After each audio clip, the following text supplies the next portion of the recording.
Chapter 5. Letter from Miss Mina Murray to Miss Lucy Westenra. 9th May. My dearest Lucy,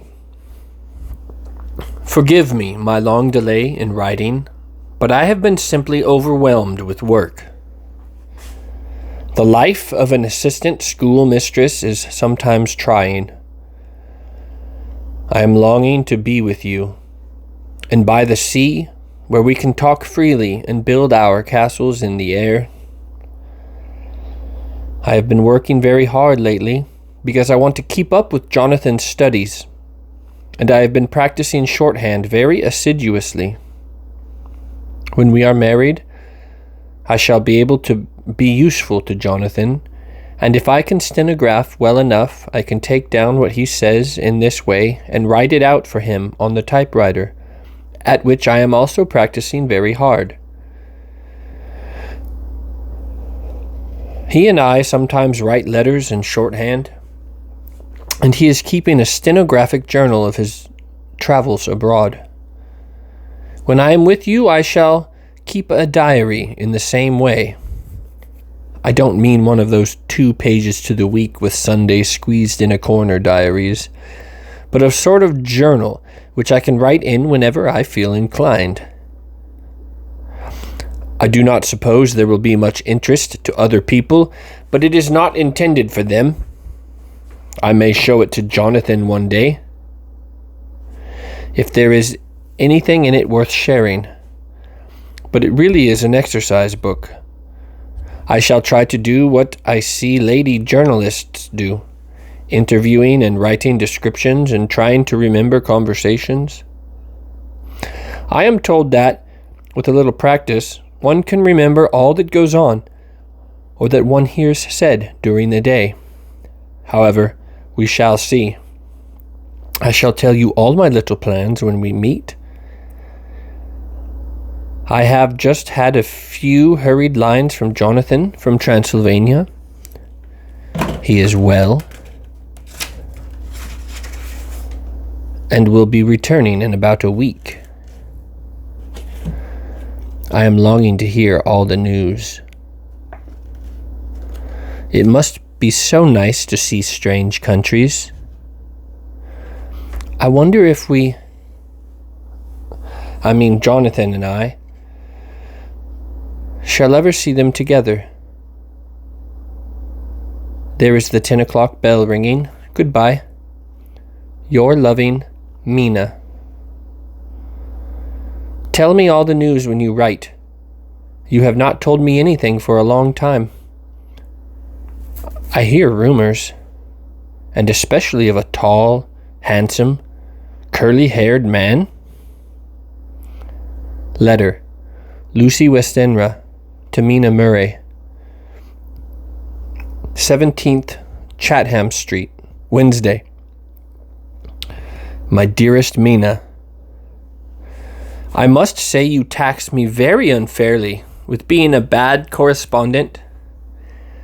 I wrote to you twice since we parted, and your last letter was only your second.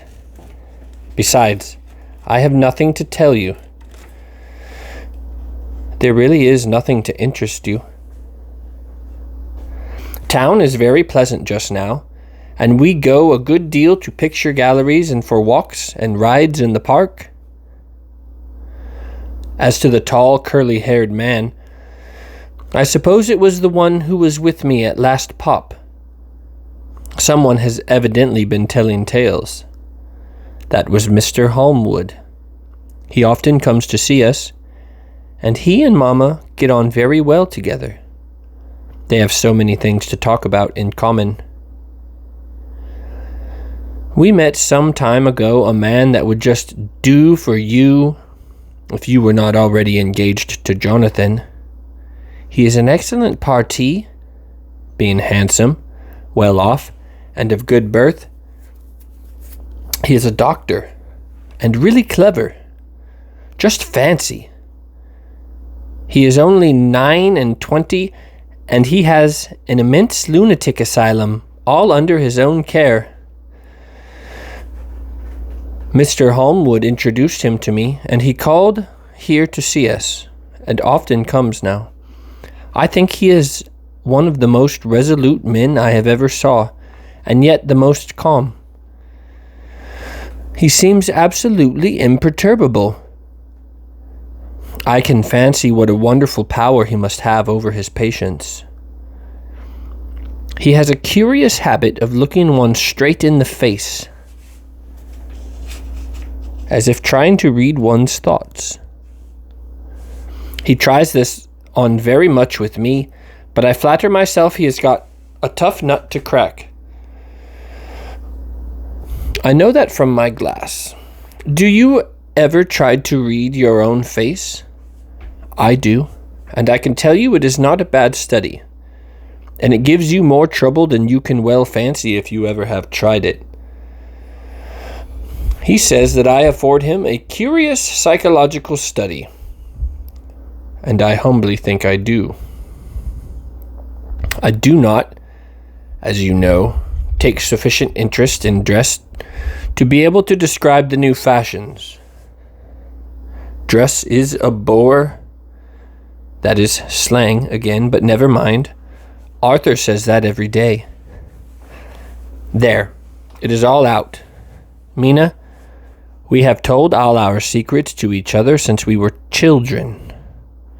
We have slept together, and eaten together, and laughed and cried together, and now, though I have spoken, I would like to speak more.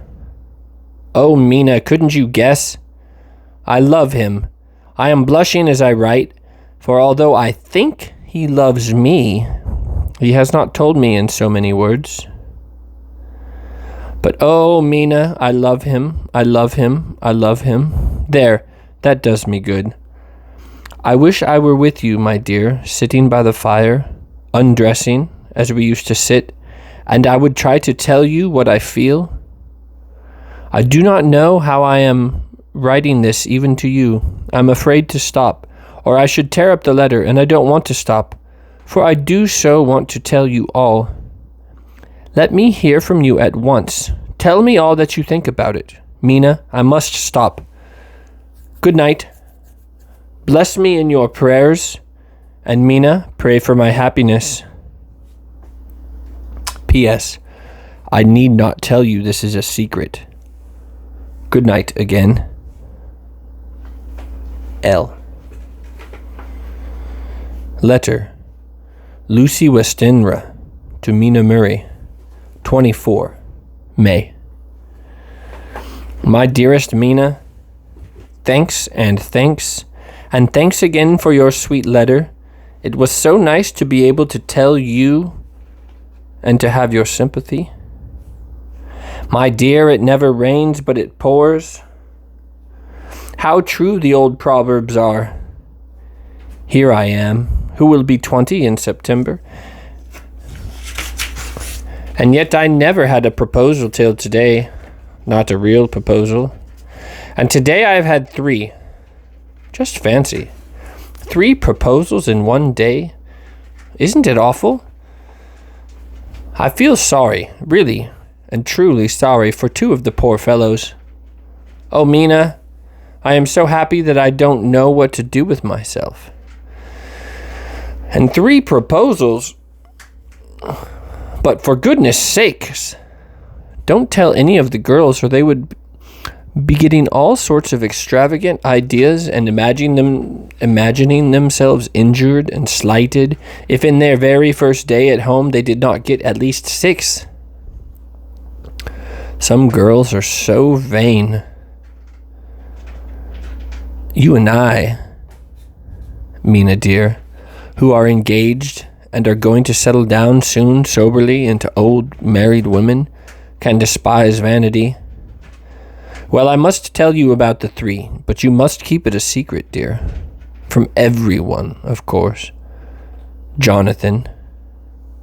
You will tell him, because I would, if I were in your place, certainly tell Arthur. A woman ought to tell her husband everything. Don't you think so, dear? And I must be fair. Men like women, certainly their wives, to be quite as fair as they are, and women, I am afraid, are not always quite as fair as they should be. Well, my dear, number 1 just came before lunch. I told you of him. Dr. John Seward, the lunatic asylum man with the strong jaw and the good forehead. He was very cool outwardly, but was nervous all the same. He had evidently been schooling himself as to all sorts of little things, and remembered them. But he almost managed to sit down on his silk hat, which men don't generally do when they are cool, and then when he wanted to appear at ease, he kept playing with a lancet in a way that made me nearly scream. He spoke to me, Mina, very straightforwardly. He told me how dear I was to him, though he had known me so little, and what his life would be with me to help and cheer him. He was going to tell me how unhappy he would be if I did not care for him, but when he saw me cry, he said that he was a brute and would not add to my present trouble. Then he broke off and asked if I could love him in time, and when I shook my head, his hands trembled. And then, with some hesitation, he asked me if I cared already for someone else. He put it very nicely, saying that he did not want to wring my confidence from me, but only to know. Because if a woman's heart was free, a man might have hope. And then, Mina, I felt it a sort of duty to tell him that there was someone. I only told him that much, and then he stood up, and he looked very strong and very grave as he took both of my hands in his, and said he hoped I would be happy, and that if I ever wanted a friend, I must count him one of my best. Oh, Mina dear, I can't help crying, and you must excuse this letter being all blotted. Being proposed to is all very nice and that sort of thing, but it isn't happy at all when you have to see a poor fellow, whom you know loves you honestly, going away and looking all broken-hearted, and to know that, no matter what he may say at the moment, you are passing quite out of his life. My dear, I must stop here at present. I feel so miserable, though I am so happy. Evening. Arthur has just gone, and I feel in better spirits than when I left off, so I can go on telling you about the day. Well, my dear, number 2 came after lunch. He is such a nice fellow, an American from Texas, and he looks so young and so fresh that it seems almost impossible that he has been to so many places and has had such adventures. I sympathized with poor Desmodoma when she had such a dangerous stream poured in her ear, even by a black man. I suppose that when we women are such cowards that we think a man will save us from fears, and we marry him. I know now what I would do if I were a man and wanted to make a girl love me. No, I don't. For there was Mr. Morris telling us his stories, and Arthur never told any. And yet, my dear, I am somewhat previous. Mr. Quincy P. Morris found me alone. It seems that a man always does find a girl alone. No, he doesn't. For Arthur twice tried to make a chance, and I helping him all I could. I am not ashamed to say it now. I must tell you beforehand that Mr. Morris doesn't always speak slang. That is to say, he never does so to strangers or before them. For he is really well educated and has exquisite manners.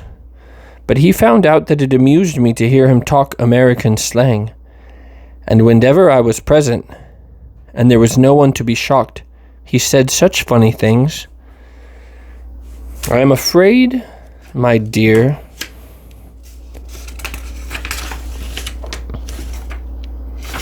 he has to invent it all, for it fits exactly into whatever else he has to say. But this is a way slang has. I do not know myself if I should ever speak slang. I do not know if Arthur likes it, as I have never heard him use any as yet.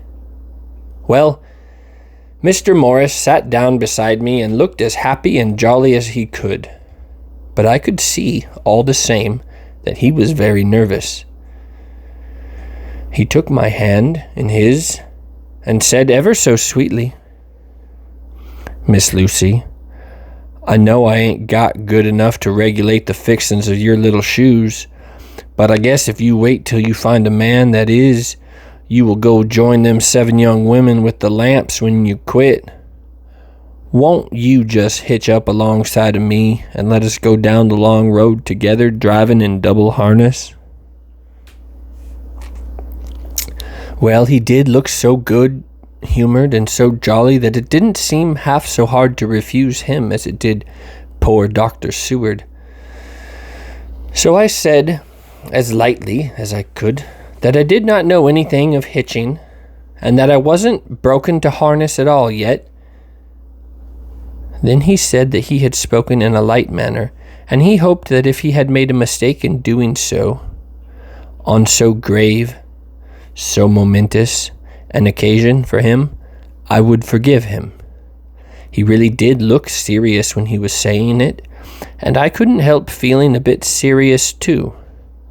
I know, Mina, you will think me a horrid flirt, though I couldn't help feeling a sort of exultation that he was number 2 in one day.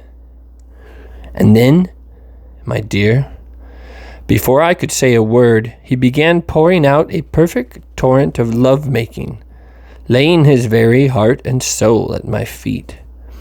He looked so earnest over it that I shall never again think a man must be playful always, and never earnest, because he is merry at times. I suppose he saw something in my face which checked him, for he suddenly stopped, and said, with a sort of manly fervor, that I could have loved him for if I had been free. "Lucy, you are an honest-hearted girl, I know. I should not be here speaking to you as I am now if I did not believe you clean grit, right through to the very depths of your soul. Tell me, like one good fellow to another, is there anyone else that you care for? And if there is, I'll never trouble you a hair's breadth again, but will be, if you will let me, a very faithful friend."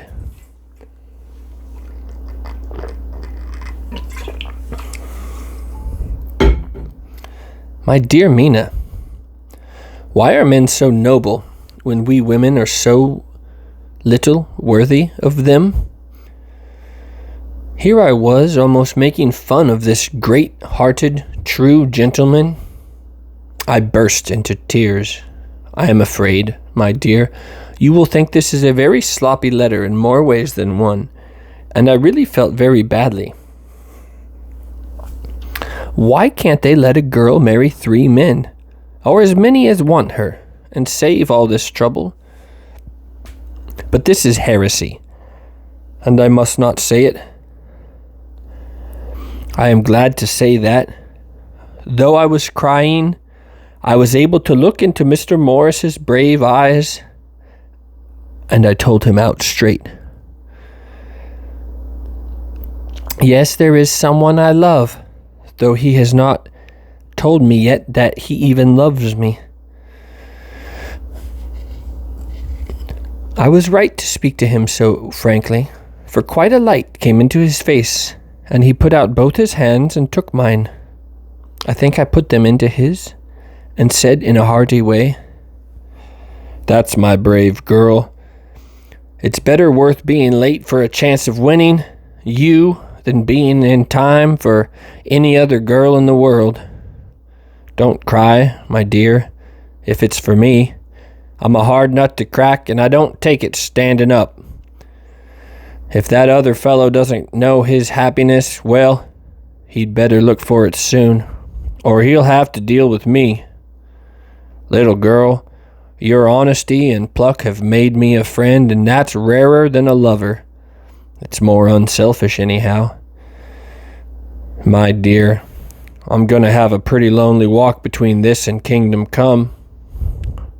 Won't you give me one kiss? It'll be something to keep off the darkness now and then. You can, you know, if you like, for that other good fellow. He must be a good fellow, my dear, and a fine fellow, or you could not love him. Hasn't spoken yet. That quite won me, Mina, for it was brave and sweet of him, and noble too. To a rival, wasn't it? And he so sad. So I leant over and kissed him. He stood up with my 2 hands in his, and as he looked down into my face, I am afraid I was blushing very much, he said, "Little girl, I hold your hand and you've kissed me, and if these things don't make us friends, nothing ever will. Thank you for your sweet honesty to me, and goodbye." He wrung my hand, and taking up with his hat, went straight out of the room without looking back, without a tear or a quiver or a pause, and I am crying like a baby. Oh, why must a man like that be made unhappy when there are lots of girls who would worship the very ground he trod on? I know I would if I were free, only I don't want to be free. My dear, this quite upset me, and I feel I cannot write of happiness just at once after telling you of it, and I don't wish to tell you of number 3 till it can all be happy. Ever your loving, Lucy. P.S. Oh, about number 3. I needn't tell you of number 3, need I? Because it was all so confused, it seemed only a moment from his coming into the room till both his arms were round me and he was kissing me. I am very, very happy, and I don't know what I have done to deserve it. I must only try in the future to show that I am not ungrateful for all his goodness to me in sending me such a lover, such a husband, such a friend. Goodbye.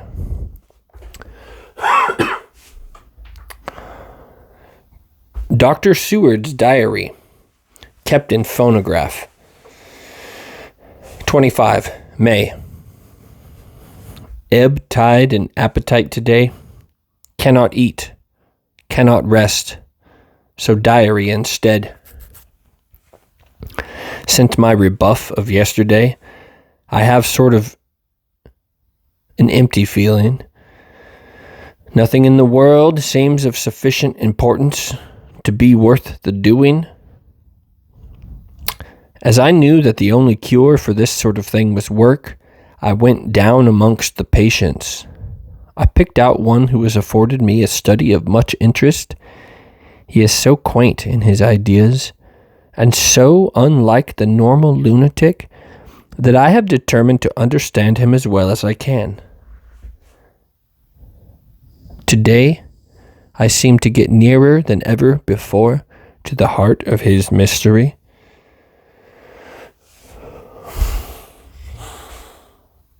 I questioned him more fully than I have ever done, with a view to making myself master of the facts of his hallucination.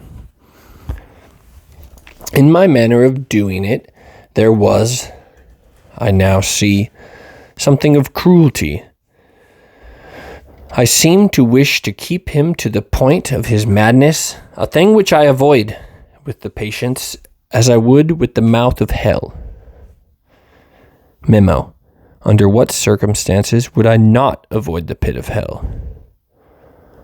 Omnia Romae vernalia sunt. Hell has its price. If there be anything behind this instinct, it will be valuable to trace it afterwards accurately, so I had better commence to doing so. Therefore, R. M. Renfield, 59. Sanguine temperament.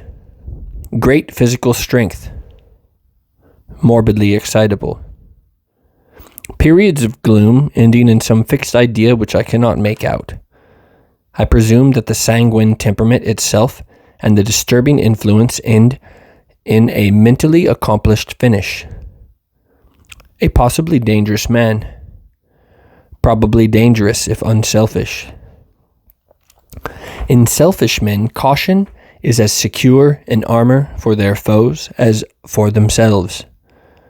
What I think of on this point is, when self is the fixed point, the centripetal force is balanced with the centrifugal. When duty, a cause, etc., is the fixed point, the latter force is paramount, and only accident or a series of accidents can balance it.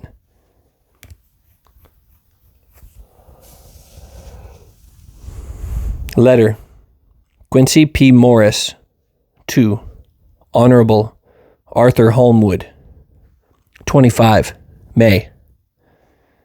My dear Art, we've told yarns by the campfire in the prairies, and dressed one another's wounds after trying a landing at the Marquesas and the drunk heaths on the shore of the Titicaca.